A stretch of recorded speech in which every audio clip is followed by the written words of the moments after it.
Hi, and welcome into part 2 on social structure theories. Let's get right into it. Now we're going to start with the collective efficacy. Cohesive communities with high levels of social control, so that's having police presence, develop what we call collective efficacy. So what's included in that? Mutual trust, a willingness to intervene in supervision of children, maintenance of public order.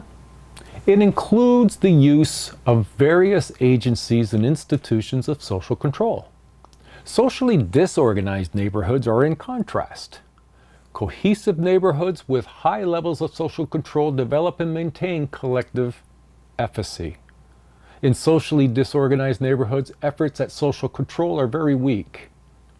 When informal social control efforts in the community are blunted or non-existent, crime does increase, which further weakens neighborhood cohesiveness. Now, in 2010, the Ontario Association of Chiefs of Police created a new model for community policing. And this new model includes much of social disorganization theory. And you can see beside me on figure 6.5 some of those elements. Now, and that's the community policing model. It's a little more comprehensive than what we're going to go into, and I just wanted you to be aware that it's there. Institutions of social control within neighborhoods include the informal social institutions. That would be families, peers, school, religious institutions, social services, and organizations. The external or more formal would be police. So in low crime areas, police have resources there and are more motivated to work in that area. In disorganized areas, police have fewer resources and are less motivated. So adequate social controls are really critical. Where collective efficacy is high, children are less likely to become involved in deviant peers and engage in problem behavior. Disorganized neighborhoods, greater superficial interpersonal relations, they're not deep, and religious institutions are ineffective, and so are schools for those particular groups in disorganized communities. Children become at risk for involvement in delinquent behaviors or recruitment into gangs. So next, let's touch on the strain theories. And I say theories, there's more than one. Strain theories view crime as a direct result of low-class frustration and anger resulting from an inability for the lower class to realistically achieve the measures of material success as set by the middle class. And there are a variety of ways in which individuals may try to adapt socially in reaction to these unattainable goals. It will range from conformity. You conform to those particular norms and values. So you can just go outright and rebel against them. So there's a range, and we'll see beside me the elements of the strain theory. The theory of anomie is an important one to touch on. And to begin, this term anomie was another sociological term. It was coined by Emile Durkheim, one of the founders of sociology. And anomie is a sense of loneliness and separation and alienation from others in society. As the social norms and standards are not really very clear, and the fast-changing values and morals, it leaves people without socially acceptable means of changing their circumstance. Sociologist Robert Merton, he applied anomie to criminology. Merton found that two elements of culture interacted to create potentially anomic conditions. Either or both culturally defined goals or socially approved means of attaining them are unattainable for that group of people. That makes the anomie occur. All the culturally approved goals, you can see them. You see the commercials, you read them around the neighborhood, but you don't have a socially approved means by which you can attain them. That's going to separate you from others. Legitimate means to acquire wealth is strained across class and status lines. Merton also addressed the idea of social adaptations.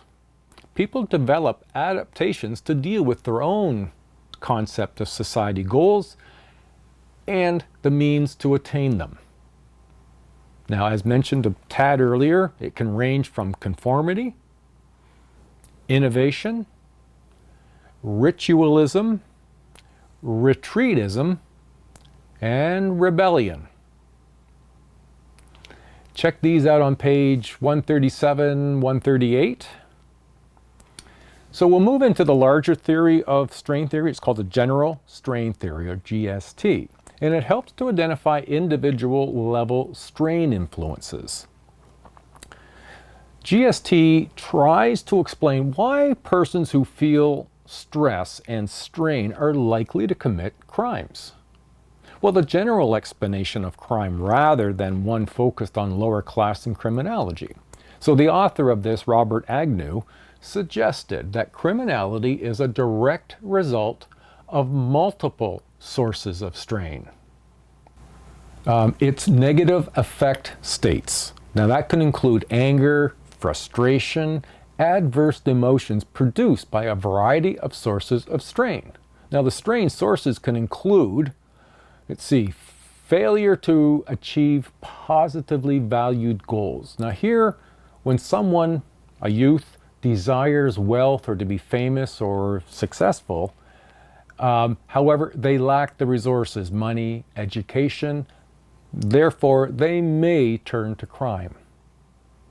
A second possibility, disjunction of expectations. Now, what's meant here is when we compare ourselves to others and what they can do and what their successes are, we may start to question or even be strained by our own inadequacies or not being able to play in an uneven playing field, always having to work uphill. That can also result. Removal of positively valued stimuli. Well, this one is related to experiencing loss. That when we experience a loss of a boyfriend or a girlfriend, or we go through a divorce, or we move into a new neighborhood, this all can provide additional strain. The loss of these positive stimuli may lead or contribute to criminal behavior. Now, I hope you're getting an idea that this isn't all or nothing. These are based on individual experiences. The presentation of a negative stimuli. Well, this point relates to those negative stimuli, perhaps victimized, you've been victimized, you've been physically punished, or school failure. They may take their anger out on others. Even though these separate elements that we just reviewed here, there is overlap, and I can appreciate that. However, how one copes with strain is what's most important. And not all who experience strain resort to crime. Some can cope with anger and frustration. In psychology, that's called emotional intelligence. Some rationalize frustrations.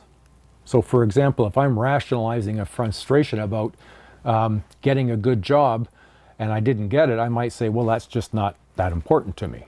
That's how I would rationalize it. Some seek more behavioral solutions. If I didn't get the job, I might run and run and run and run. Run, Forrest, run. And that would be a behavior solution, but it really doesn't solve anything.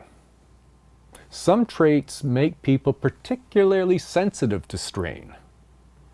That might result in explosive temperament or low tolerance to adversity or poor problem-solving skills, or someone who is particularly hypersensitive. Now the next one we'll touch base on is under this social structure. It would be cultural deviance theory, and it's a blend of social disorganization and strain theory. The view of cultural deviance theory is that the lifestyle of the lower class is in itself draining, frustrating, and dispiriting, and in response to these individuals might create other independent subcultures with its own set of rules and values. So, for example, lower class subcultures stress excitement, toughness, risk-taking, street smarts, immediate gratification, don't delay, different from the middle class, which is prepared to delay gratification. Sociologist Walter Miller introduced the term focal concerns. Now, focal concerns, this was basically values that evolved specifically to fit conditions in lower class environments.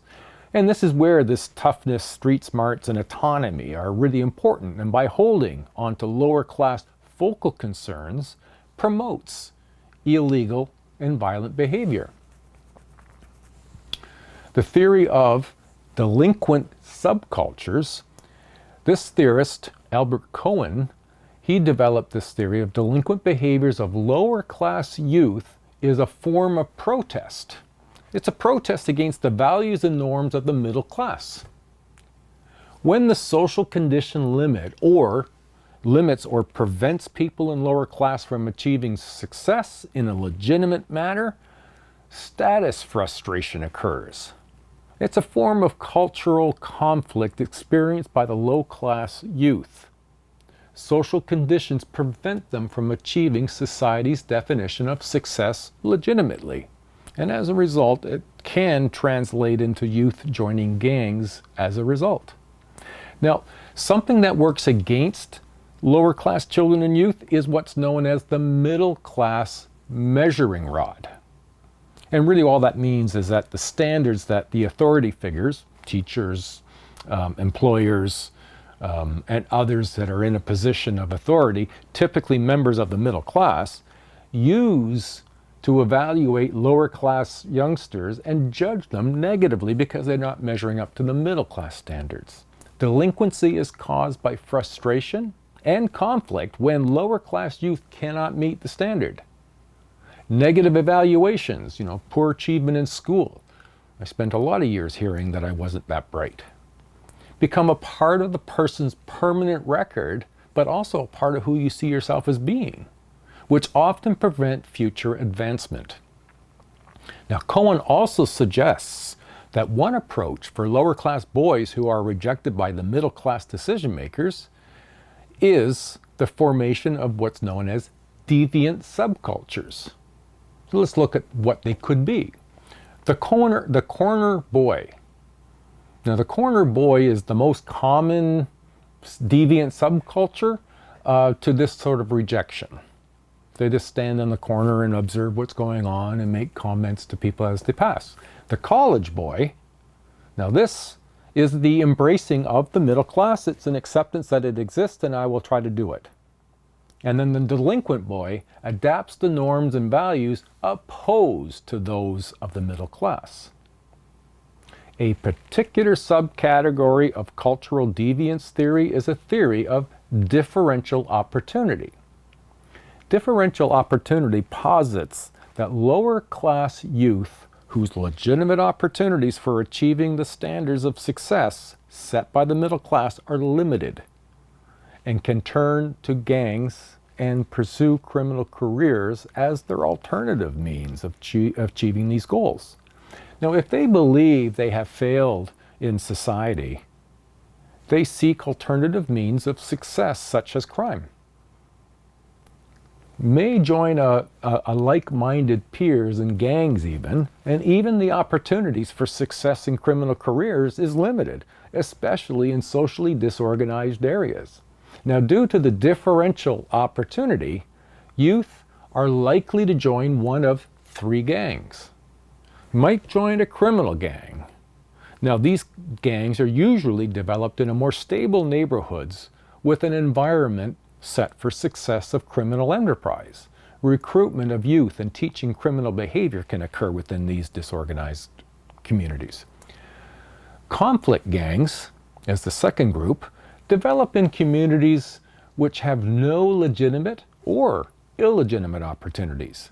These gangs are more about strength, fighting for territory, and keeping what you have. And then the third gang is what's known as retreatist gangs. Now they contain double failures. So one, they can't get success or can't gain success legitimately, and secondly, they're not willing to adopt illegal ones. So these gangs are more into avoiding. They're into drugs, alcohol, and music. Now lastly, as I mentioned, we're going to look at, we're going to consider in what way has social structure theories had some significant influence or a lot of influence in directing modern social policy. And it's thought that by providing alternatives to criminal behavior, inner city youth are given a chance to share in rewards of conventional society. Excuse me. One approach within the SST, that's the social structure theory, one approach within the social structure theory policies is that the provision of financial aid to those who need it. Now, if you're not familiar with that, you will be familiar with the word. Welfare is an example. Many of the current approaches aimed at lowering crime rates, such as neighborhood legal services, Head Start, and breakfast clubs for after-school recreation clubs, are formed on the belief that providing inner city youth with opportunities to share rewards of conventional society will reduce crime. So I hope what you're sort of seeing here is that irregardless of the theory, we find places where each theory has found their way into social policy within our communities and within our society. And so it isn't about just one pair of sunglasses or one theory. It's about trying them all on and seeing how we can draw from it that which makes sense to understand the commitment of crime. All right, let's get ready for part 2. We'll see you in part 2, everybody. Bye now.